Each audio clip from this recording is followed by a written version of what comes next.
আসহাবে সাবত, শনিবারের অভিশপ্ত জাতির ভয়ঙ্কর ইতিহাস। একটি প্রশ্ন দিয়ে শুরু করি। আল্লাহর আদেশ অমান্য করলে কি শুধু আখিরাতে শাস্তি আসে, নাকি কখনো কখনো দুনিয়াতেই নেমে আসে জাহান্নাম?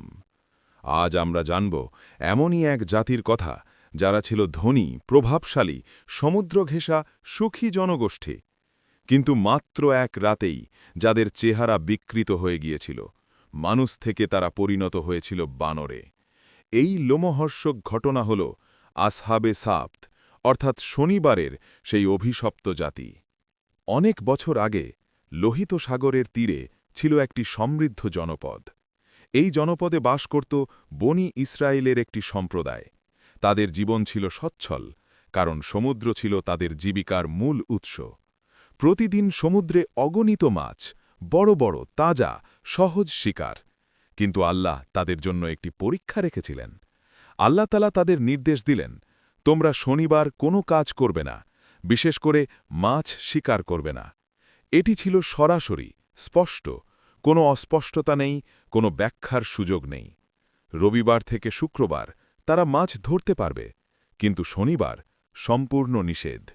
এটি ছিল ইবাদতের দিন, আত্মশুদ্ধির দিন, আল্লাহর আনুগত্য প্রমাণের দিন। কিন্তু এখানেই শুরু হয় আসল পরীক্ষা। শনিবার এলেই কি হতো জানেন? অদ্ভুতভাবে মাছগুলো সেদিনই দল বেঁধে সমুদ্রের একেবারে কিনারায় চলে আসত, পানির ওপর লাফাত, চোখের সামনে খেলা করত। আর বাকি 6 দিন মাছ থাকত গভীর পানিতে। এ ছিল এক ভয়ঙ্কর পরীক্ষা।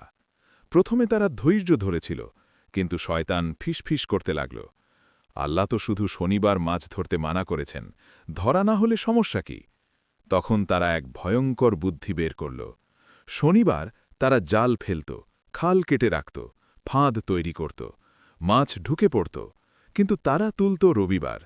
তারা বলত, আমরা তো শনিবার মাছ ধরিনি। কিন্তু আল্লাহ কি জানেন না? আল্লাহ কি ধোঁকা খান? এই অপরাধ দেখে সমাজ 3 ভাগে বিভক্ত হয়ে গেল। একদল সরাসরি হারাম করল, একদল প্রতিবাদ করল, এটা আল্লাহর সাথে চালাকি। আরেক দল চুপ করে থাকল, আমাদের কি? যারা প্রতিবাদ করেছিল তারা বলেছিল, আজ যদি আমরা চুপ থাকি, আগামীকাল আমাদের উপরও আযাব আসবে।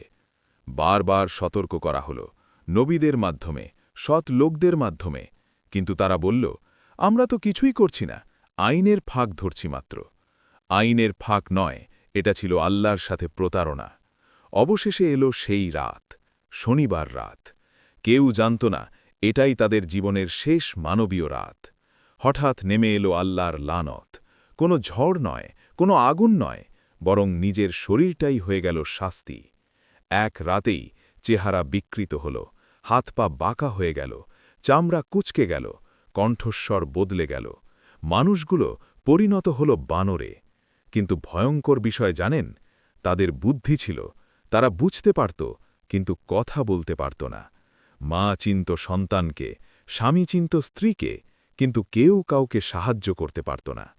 তারা বানর রূপে বেঁচেছিল মাত্র 3 দিন, কোনো খাবার খেল না, কোনো পানীয় খেল না। 3 দিনের মধ্যেই সবাই মারা গেল, তাদের বংশধরও টিকেনি। আল্লাহ তাআলা কুরআনে বলেন, তোমরা হয়ে যাও লাঞ্ছিত বানর, সূরা বাকারা 65। আর বলেন, আমি এটাকে পরবর্তীদের জন্য শিক্ষা বানালাম, সূরা বাকারা 66। এটা শুধু ইতিহাস নয়, এটা আয়না। আজ আমরা কি ইসলামের নামে চালাকি করছি? হারামকে হালাল বানানোর চেষ্টা করছি? সুদকে নাম বদলে নিচ্ছি? পর্দাকে অজুহাতে ছাড়ছি? আমরাও কি ভাবছি সবাই করছে, কিছু হবে না? আসহাবে সাবদ আমাদের শেখায়, আল্লাহর সাথে চালাকি চলে না। বাহানা শাস্তি ঠেকাতে পারে না। হারাম হারামই থাকে, দুনিয়াতেই আযাব আসতে পারে। হে আল্লাহ, আমাদের অন্তরকে হেফাজত করুন, আমাদের চালাক নয়, অনুগত বানান।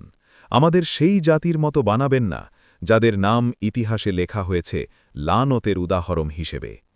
এই ভিডিও যদি আপনাকে ভাবিয়ে তোলে, লাইক দিন, শেয়ার করুন, আর এমন আরও সত্য ইসলামিক ইতিহাস জানতে আমাদের চ্যানেলটি এখনই সাবস্ক্রাইব করুন। আল্লাহ আমাদের সবাইকে হিদায়াত দিন। আমিন।